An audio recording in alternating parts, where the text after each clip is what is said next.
এমনও সন্তান আছে দেখবেন মা বাবার হক নষ্ট করে। মা বাবার হক কেমন একটা হকের নাম, মা বাবার হক কেমন কি একটা জিনিস, অনেক সন্তান এটা বোঝে না। মা বাবার হক নষ্ট করে এমন সন্তান সমাজের মধ্যে আছে না নাই বলেন?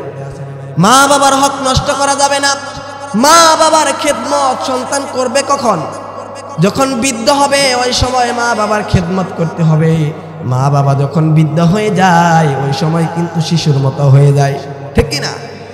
বাবা যখন বৃদ্ধ হয়ে যাবে, দেখবেন বাবা অনেক সময় বলে, ও কলিজার টুকরা সন্তান, বাজার থেকে আমার জন্য একটা কলা নিয়ে এসো, আমার জন্য আপেল নিয়ে এসো, আমার জন্য বাদামি নিয়ে এসো। এমন কথা যখন কোন বাবা সন্তানকে করে, ওই সময় কিন্তু আপত্তি করা যাবে না। মা বাবার সঙ্গে ধমক দিয়ে কথা বলা যাবে না। কারণ আমি যখন ছোট ছিলাম, বাবার পকেটে হাত দিয়ে শত শত টাকা নিয়েছি, বাবা কোনোদিন রাগান্বিত হয় নাই। এমন সন্তান সমাজে আছে রে। বাবা যদি সন্তানের পকেটের মধ্যে হাত ঢুকায়, সন্তান এরকম বড় বড় চোখ করে আসে না নাই? এরকম করা যাবে না। আমার নবীজি বাবা পান নাই, মাকে পেলেন না, কিন্তু মা বাবার হক আমার নবীজি প্রতিষ্ঠা করে গিয়েছে। একজন সাহাবীর কথা মনে হয়ে গেল, হযরতে আলকামা রাদিয়াল্লাহু তাআলা আনহু, মৃত্যু পথের যাত্রী, মুখ দিয়ে কালেমার আওয়াজ বের হচ্ছে না। নবীজি সাহাবায়ে কেরামদেরকে বললেন, ও আমার সাহাবীরা শোনো, দেখো তো আলকামার মা জীবিত আছে নাকি? সাহাবায়ে কেরাম আলকামার মার খোঁজ নিলেন। গিয়ে তারা দেখতে পেলেন আলকামার মা জীবিত। আলকামার মাকে প্রশ্ন করা হলো, আলকামার মা, আপনার সন্তান কি আপনার সঙ্গে বেয়াদবি করেছে নাকি? মৃত্যু পথের যাত্রী, মুখ দিয়ে কালেমা বের হচ্ছে না। আলকামার মা বলে ফেললো, আমি আমার সন্তানকে মাফ করতে পারবো না, আমার সঙ্গে বেয়াদবি করেছে। নবীজির কানে আওয়াজ দেওয়া হলো। নবীজি আলকামার মাকে ডাকলেন। আলকামার মাকে বললেন, আমার নবীজি, ও আলকামার মা, তোমার সন্তান দুনিয়ার জমিন থেকে বিদায় হবে, কিন্তু মুখ দিয়ে কালেমা বের হচ্ছে না। তোমার সঙ্গে কি বেয়াদবি করেছে? হ্যাঁ, আমার সঙ্গে বেয়াদবি করেছে, আমি তাকে মাফ করব না। নবীজি অনুরোধ করলেন, কিন্তু মাফ করলেন না। নবীজি বললেন, সাহাবীরা রে, তোমরা লাকড়ি খড়ির ব্যবস্থা করো। আলকামার মা বললেন, ইয়া রাসূলুল্লাহ, ইয়া হাবিবাল্লাহি, লাকড়ি খড়ি দিয়ে কি করবে? নবীজি বললেন, আলকামার মা, অবাধ্য সন্তানকে দুনিয়ায় জীবিত রাখবো না, আগুন দিয়ে জ্বালিয়ে পুড়িয়ে বশীভূত করে দিব। বলেন নাউজুবিল্লাহ। আলকামার মা শুনলেন দাঁড়িয়ে দাঁড়িয়ে, আর বললেন, ইয়া রাসূলুল্লাহ, ইয়া হাবিবাল্লাহি, আমার চোখের সামনে আমার কলিজার টুকরা সন্তানকে আগুনের মধ্যে পুড়ে মারবেন, এটা আমি সহ্য করতে পারবো না, আমি আমার সন্তানকে মাফ করে দিলাম। আর সঙ্গে সঙ্গে আলকামার মুখ থেকে বের হয়ে এলো, আশহাদু আল্লা ইলাহা ইল্লাল্লাহু ওয়াহদাহু লা শারীকা লাহু ওয়া আশহাদু আন্না মুহাম্মাদান আবদুহু ওয়া রাসূলুহু। সম্মানিত হাজিরিন, যেখান থেকে তিলাওয়াত করেছি পবিত্র কুরআনুল কারীমের সূরা মাআরিজ থেকে 18 থেকে শুরু করে 21 নম্বর আয়াতে কারিমা তিলাওয়াত করেছি। এই আয়াতগুলোকে সামনে রেখে আমি কিছু কথা বলার চেষ্টা করব। সম্মানিত হাজিরিন, আল্লাহ রাব্বুল আলামিন আমাকে আপনাকে সৃষ্টি করেছেন কেবলমাত্র শুধুমাত্র আল্লাহ রাব্বুল আলামিনের ইবাদত এবং বন্দেগী করার জন্য, ঠিক কি না? আমাদের মন ছোট না বড়? কোথায় বড়? আজকে যদি আমাদের মন বড় হতো, তাহলে এমনটা আমরা দেখতে পেতাম না, এমনটা আমরা শুনতে পেতাম না। সমাজের অবস্থা এরকম হতো না। সকলেরই চিন্তা একটা, আমি ওর চাইতে বড়, ও কি জানে, আমি তো ওর চাইতে বেশি জানি, ওর কি জ্ঞান আছে, ওর চাইতে আমার বেশি জ্ঞান আছে, ও কি বুঝে, ওর চাইতে আমি বেশি বুঝি। একজন আরেকজনকে নিয়ে হেয় করা, তুচ্ছ তাচ্ছিল্য করা। আজকে যদি আমাদের মনটা বড় হতো, আমরা এমনটা দেখতে পেতাম না, শুনতে পেতাম না। আল্লাহ রাব্বুল আলামিন সূরা মাআরিজের 18 থেকে 22 নম্বর আয়াতে কারিমার মধ্যে সুন্দর করে আল্লাহ রাব্বুল আলামিন মানুষের কিছু নরমালি স্বভাবগুলো তুলে ধরেছেন, যে স্বভাবগুলো প্রত্যেকটা মানুষের মধ্যেই খুঁজলে পাওয়া যাবে। সূরা মাআরিজের 3 নম্বর আয়াত থেকে আল্লাহ রাব্বুল আলামিন এই সূরার নামকরণ করেছেন। আল্লাহ তাআলা বলেন, ইন্নাল ইনসানা খুলিকা হালুআ ইযা মাসসাহুশ শাররু জাজুআ ওয়া ইযা মাসসাহুল খায়রু মানুআ। জোরে বলুন আল্লাহু আকবার। আল্লাহ তাআলা বলেন, মানুষের মন হলো ছোট, মানুষকে ছোট মন করে বানানো হয়েছে, ছোট মন করে সৃষ্টি করা হয়েছে। তোমার মনকে বড় করতে হবে, আকাশের মতো মনকে উদ্ধার করতে হবে, আকাশের মতো মনকে বড় করে তুলতে হবে। এই পৃথিবীতে একজন মানুষ ছিলেন যার মনটা ছিল অনেক বড়, আকাশের মতো উদার ছিল। তিনি হলেন জনাবে মুহাম্মদুর রাসূলুল্লাহ সাল্লাল্লাহু আলাইহি ওয়াসাল্লাম। তার মনটা এত বড় ছিল, ব্যক্তিগত আঘাত নবীজি কোনোদিন প্রতিশোধ গ্রহণ করেন নাই। কারণ মুত্তাকিদের বৈশিষ্ট্য হবে আল্লাযীনা ইউনফিকুনা ফিস সাররাই ওয়াদ দাররাই ওয়াল কাযিমিনাল গায়জ ওয়াল আফিনা আনিন নাস ওয়াল্লাহু ইউহিব্বুল মুহসিনিন। জোরে বলুন আল্লাহু আকবার। মুত্তাকিদের বৈশিষ্ট্য হবে সচ্ছল অসচ্ছল উভয় অবস্থায় তারা দান করবে, আর রাগকে তারা কন্ট্রোল করবে, রাগকে তারা ক্রোধকে সংবরণ করবে। হাতের মধ্যে পাওয়ার আছে, হাতের মধ্যে শক্তি আছে, মানুষকে মারতে পারবে, কিন্তু আল্লাহ তাআলাকে ভয় করে সেই প্রতিশোধ গ্রহণ করলো না। আর যে ব্যক্তি মানুষকে মাফ করে দিবে, আল্লাহ রাব্বুল আলামিন সেই সমস্ত ব্যক্তিকে সবচাইতে বেশি ভালোবাসেন। বলেন সুবহানাল্লাহ। আমার নবীজি ব্যক্তিগত আঘাত কোনোদিন প্রতিশোধ গ্রহণ করেন নাই। মুত্তাকিদের বৈশিষ্ট্য আমার নবীর মধ্যে ছিল। নবীজির জন্ম হয়েছে মক্কার জমিনের মধ্যে। 40 বছর বয়স পর্যন্ত নবীজির বিরুদ্ধে কেউ কোনো কথা বলল না, কটু কথা বলেন নাই। আমার নবীজিকে উপাধি দেওয়া হলো আল আমিন, আস-সাদিক। এই সমস্ত উপাধিতে নবীজিকে ভূষিত করা হলো। কিন্তু 40 বছর বয়স যখন নবীজির হয়ে গেল, নবী যখন বললেন আমি আল্লাহর নবী, নিজের আপন চাচা আবু তালিবকে মেনে নিয়েছেন? মেনে নিতে পারেন নাই, বরঞ্চ আমার নবীজির বিরুদ্ধে প্রপাগান্ডা ছড়িয়ে দেওয়া হলো, নবীজির দাওয়াতি কার্যক্রমগুলো বন্ধ করে দেওয়া হলো। নবীজি ঘর হতে বের হতে পারছেন না। সাহাবায়ে কেরাম বাধ্য হয়ে হিজরতের পথ বেছে নিলেন। সাহাবায়ে কেরামের মধ্যে হযরত জাফর বিন আবি তালিব তার পরিবার সহ আবিসিনিয়ার দিকে হিজরত করলেন। আমার নবীজি একদিন মক্কার জমিনের মধ্যে দাঁড়িয়ে কাবা বাইতুল্লাহ শরীফের সামনে দাঁড়িয়ে মনে মনে চিন্তা করলেন, মনে মনে প্ল্যান করলেন, যেভাবেই হোক আমি আজকে বাইতুল্লাহ শরীফের ভেতরে ঢুকবো। বাইতুল্লাহ শরীফের ভিতর ঢুকে ইচ্ছামতো মহান মনিবকে সেজদা করব। কিন্তু তিনি দেখতে পেলেন কাবা ঘরের সামনে বিশাল বড় একটা তালা ঝোলানো। চাবিওয়ালাকে খুঁজলেন, চাবিওয়ালাকে খুঁজে পেলেন উসমান বিন তলহাকে। বলা হলো, উসমান বিন তলহা রে, তুমি কি আমাকে কাবা ঘরের চাবিটা দেবে? আমি মন ভরে কাবা বাইতুল্লাহ শরীফের ভিতর ঢুকে আমার মহান মনিবকে আজকে আমি সেজদা করব। বলেন সুবহানাল্লাহ। এই কথা শোনা মাত্রই উসমান বিন তলহা রেগে গিয়ে খেপে গিয়ে আমার নবীজিকে ঘাড় ধাক্কা মারলেন। নবীজি আমার মুখ থুবড়ে জমিনের মধ্যে পড়ে রইলেন। কিছুক্ষণ পর আমার নবীজি উঠে দাঁড়ালেন, প্রতিশোধ গ্রহণ করলেন না, তাকে মাফ করে দিলেন। আর বললেন, ও উসমান বিন তলহা রে, একটা কথা শুনে রেখো, আজকে তোমার হাতে পাওয়ার থাকার কারণে, শক্তি থাকার কারণে ঘাড় ধাক্কা দিয়ে জমিনের মধ্যে ফেলে দিয়েছ। একটা সময় আসবে আল্লাহ তাআলা আমার হাতে কাবা ঘরের চাবি তুলে দেবেন।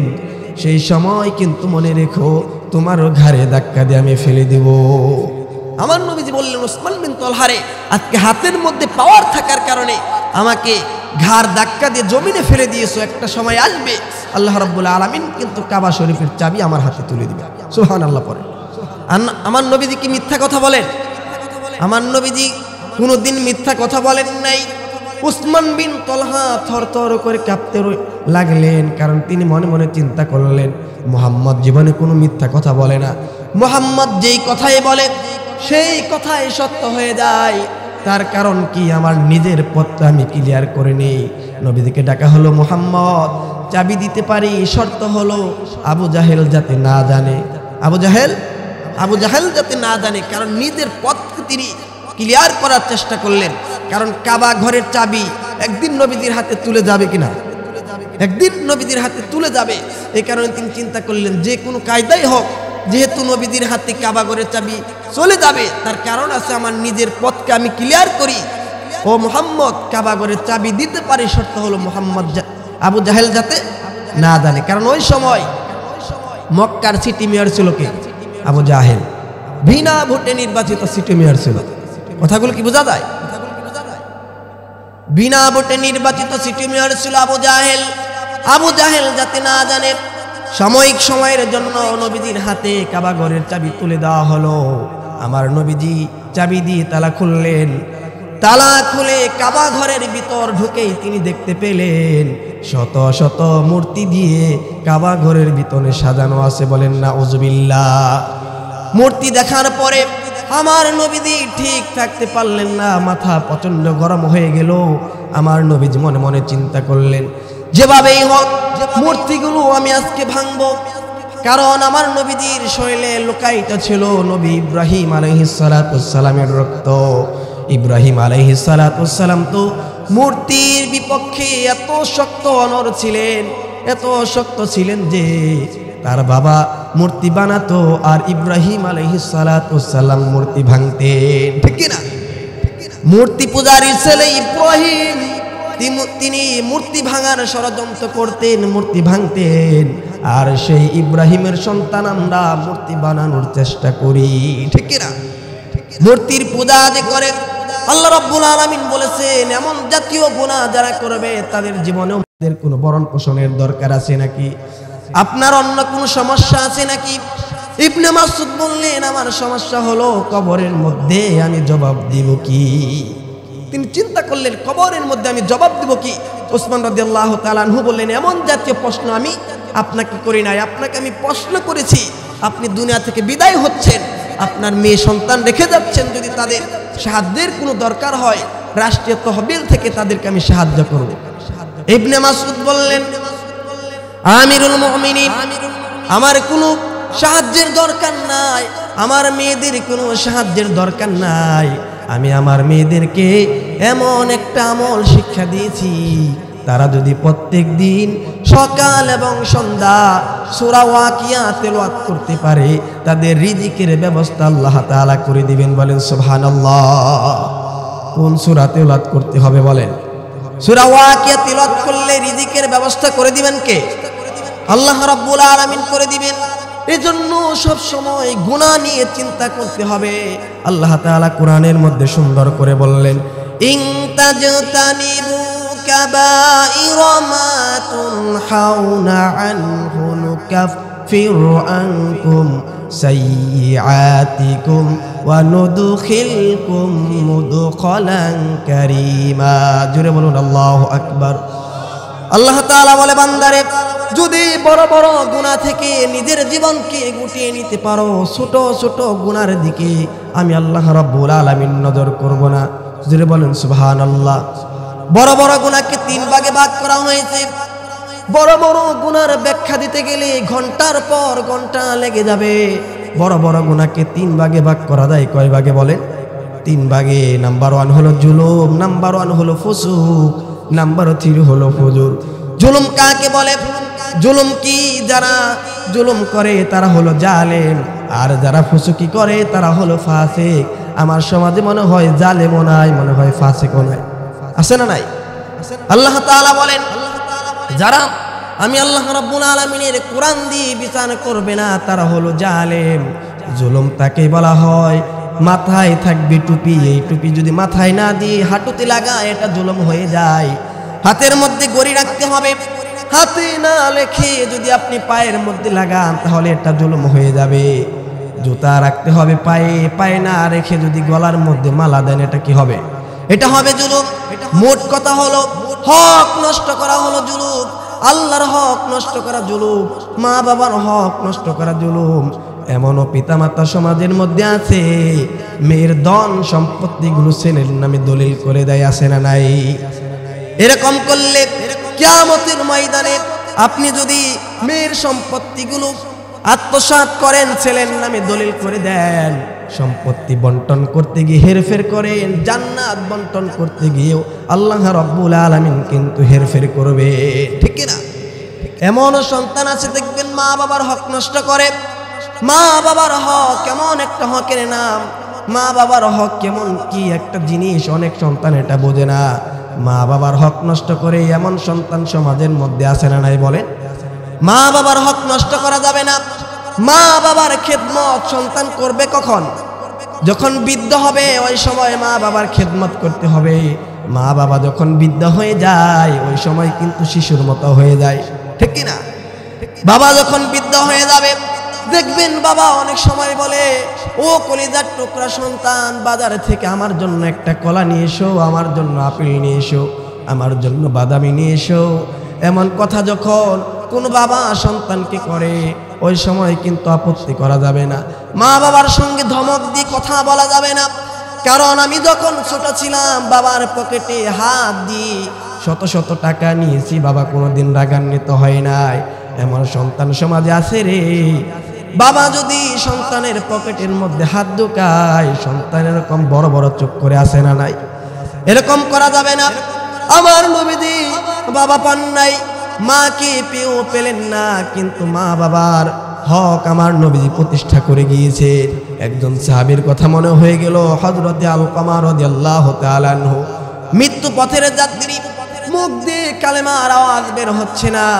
নবীজি সাহাবায়ে কেরামদেরকে বললেন, ও আমার সাহাবীরা শোনো, দেখো তো আলকামার মা জীবিত আছে নাকি? সাহাবায়ে কেরাম আলকামার মার খোঁজ নিলেন। গিয়ে তারা দেখতে পেলেন আলকামার মা জীবিত। আলকামার মাকে প্রশ্ন করা হলো, আলকামার মা, আপনার সন্তান কি আপনার সঙ্গে বেয়াদবি করেছে নাকি? মৃত্যু পথের যাত্রী, মুখ দিয়ে কালেমা বের হচ্ছে না। আলকামার মা বলে ফেললো, আমি আমার সন্তানকে মাফ করতে পারবো না, আমার সঙ্গে বেয়াদবি করেছে। নবীজির কানে আওয়াজ দেওয়া হলো। নবীজি আলকামার মাকে ডাকলেন। আলকামার মাকে বললেন, আমার নবীজি, ও আলকামার মা, তোমার সন্তান দুনিয়ার জমিন থেকে বিদায় হবে, কিন্তু মুখ দিয়ে কালেমা বের হচ্ছে না।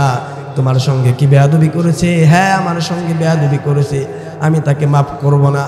নবীজি অনুরোধ করলেন, কিন্তু মাফ করলেন না। নবীজি বললেন, সাহাবীরা রে, তোমরা লাকড়ি খড়ির ব্যবস্থা করো। আলকামার মা বললেন, ইয়া রাসূলুল্লাহ, ইয়া হাবিবাল্লাহি, লাকড়ি খড়ি দিয়ে কি করবে? নবীজি বললেন, আলকামার মা, অবাধ্য সন্তানকে দুনিয়ায় জীবিত রাখবো না, আগুন দিয়ে জ্বালিয়ে পুড়িয়ে বশীভূত করে দিব। বলেন নাউযুবিল্লাহ। আলকামার মা শুনলেন দাঁড়িয়ে দাঁড়িয়ে, আর বললেন, ইয়া রাসূলুল্লাহ, ইয়া হাবিবাল্লাহ, আমার চোখের সামনে আমার কলিজার টুকরা সন্তানকে আগুনের মধ্যে পুড়ে মারবেন, এটা আমি সহ্য করতে পারবো না, আমি আমার সন্তানকে মাফ করে দিলাম। আর সঙ্গে সঙ্গে আলকামার মুখ থেকে বের হয়ে এলো, আশহাদু আল্লা ইলাহা ইল্লাল্লাহু ওয়াহদাহু লা শারীকা লাহু ওয়া আশহাদু আন্না মুহাম্মাদান আবদুহু ওয়া রাসূলুহু। আলকামার মুখ থেকে কালেমার আওয়াজ বের হয়ে গেল। আলকামা দুনিয়ার জমিন থেকে বিদায় হয়ে গেল। আমার ভাইয়েরা, এজন্য মা বাবার হক নষ্ট করা যাবে না। হকের মধ্যে অনেক হকগুলো রয়েছে। এখানে স্ত্রীর হক রয়েছে, স্বামীর হক রয়েছে। অনেক স্বামী দেখবেন স্ত্রীর হক নষ্ট করে, এমন স্বামী সমাজে আছে না নাই? আবার অনেক স্ত্রী দেখবেন নিজের স্বামী থাকা সত্ত্বেও অন্য যুবককে মিসকল মারে, আছে না নাই? নিজের স্ত্রী থাকা সত্ত্বেও অনেক স্বামী দেখবেন পরনারী নিয়ে রাস্তাঘাটে ঘোরাঘুরি করে, নিজের স্ত্রীকে হুন্ডায় ওঠায় না। স্ত্রী যদি বলে, আমাকে কেন হুন্ডায় ওঠাও না, বলে তুমি তো পুরাতন হয়েছ, আছে না নাই? শালীকে হুন্ডার পিছনে নিয়ে ঘোরাঘুরি করে। এরকম করা যাবে না।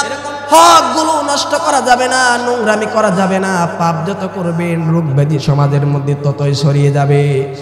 আমার ভাইয়েরা, যৌবন দিয়েছেন কে? আসতে বলবেন না, যৌবন দিয়েছেন কে? এই যৌবন কন্ট্রোল করবে কে? আল্লাহ কন্ট্রোল করবে।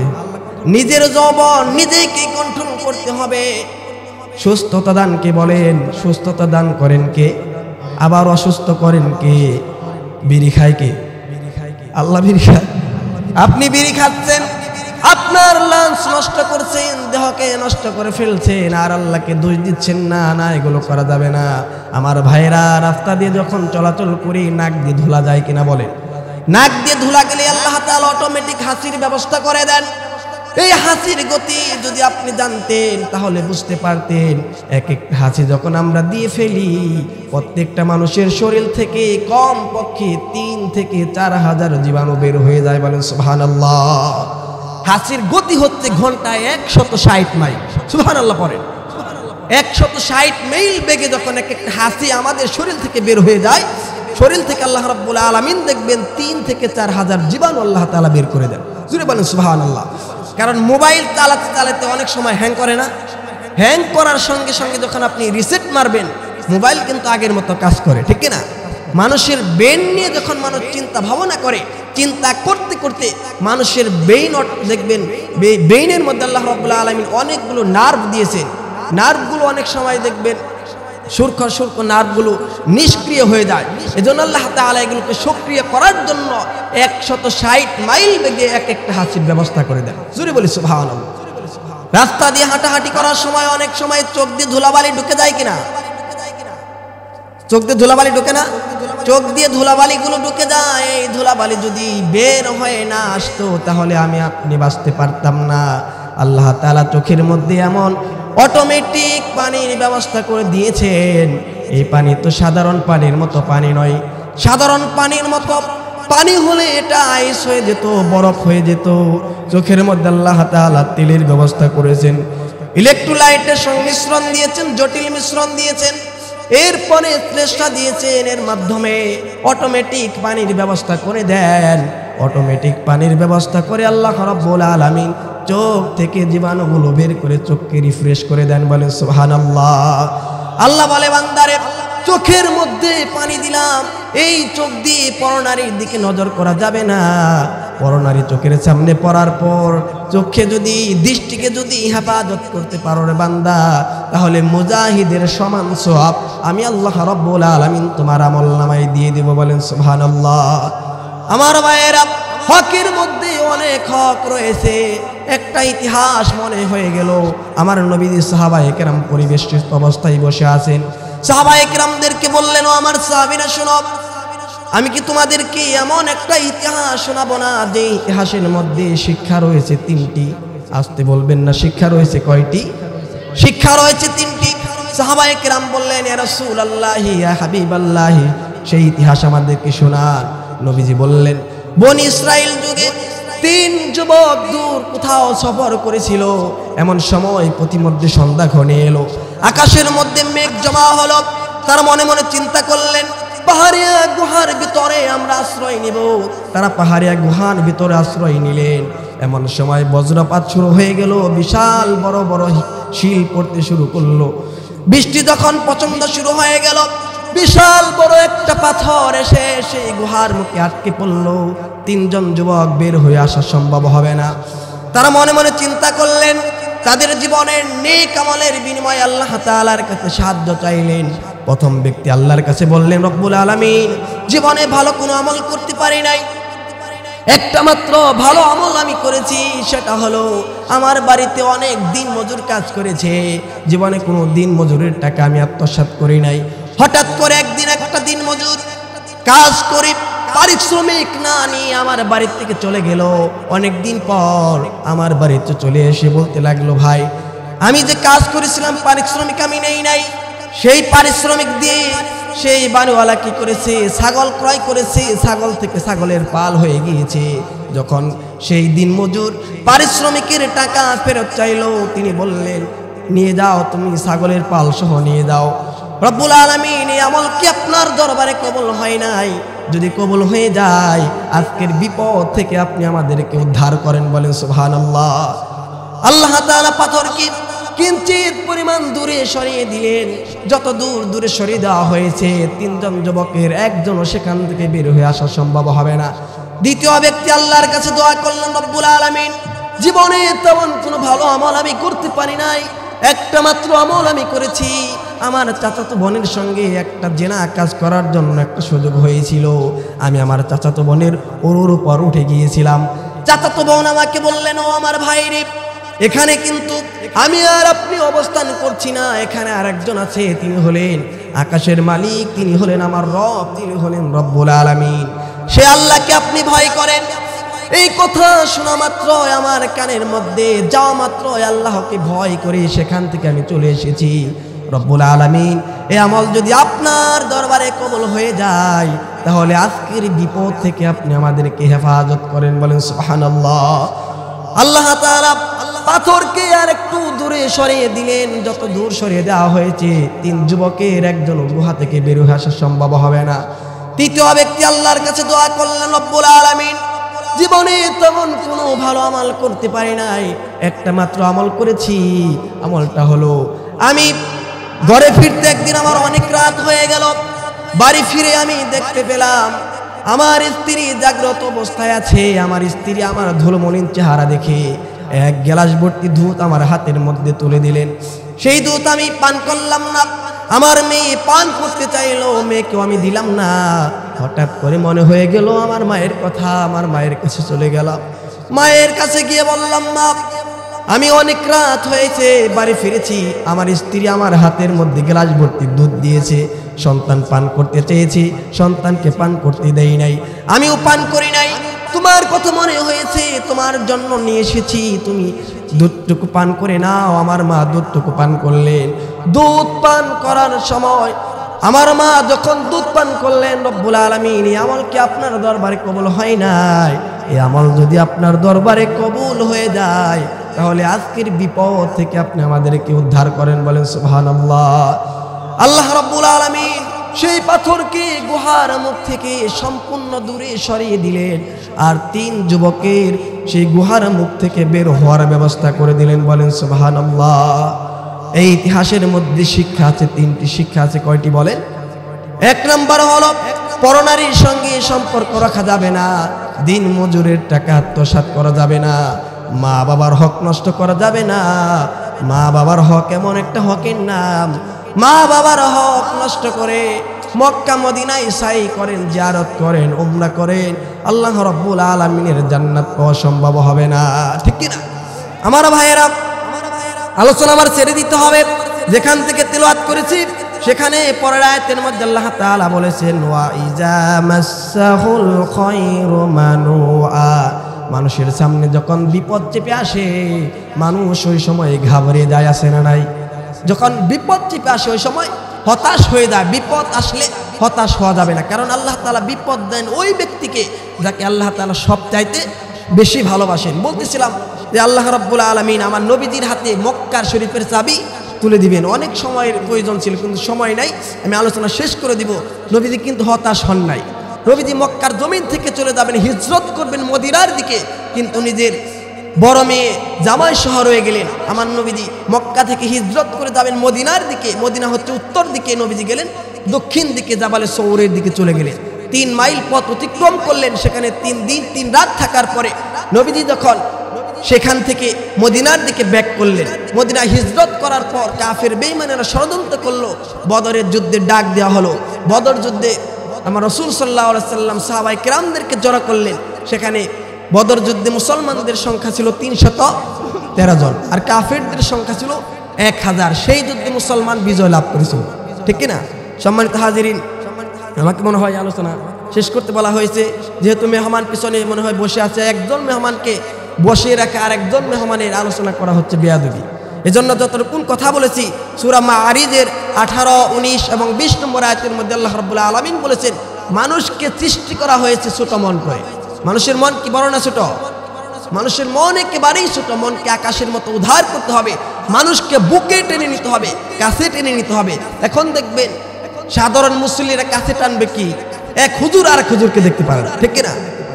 হুজুররা এখন টুপি দেখে দেখে সালাম দেয়, যে টুপির সঙ্গে টুপি মিল পায় সালাম দেয়, টুপির সঙ্গে না মিললে মুখ ঘুরে অন্যদিকে চলে যায়, ঠিক না?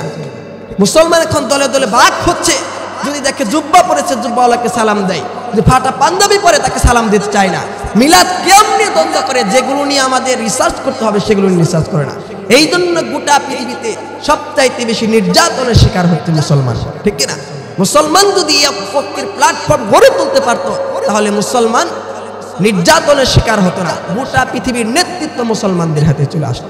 সম্মানিত হাজিরিন, এতক্ষণ পর্যন্ত যেই কথাগুলো বলেছি, আল্লাহ তাআলা যেন এই কথার উপরে সবার আগে আমাকে, আমার ভাইদেরকে, আমার মা বোনদেরকে আমল করার তৌফিক দান করেন। আমরা বলি আমিন। ওয়া আখিরি দাওয়ানা আনিল হামদুলিল্লাহি রাব্বিল আলামিন।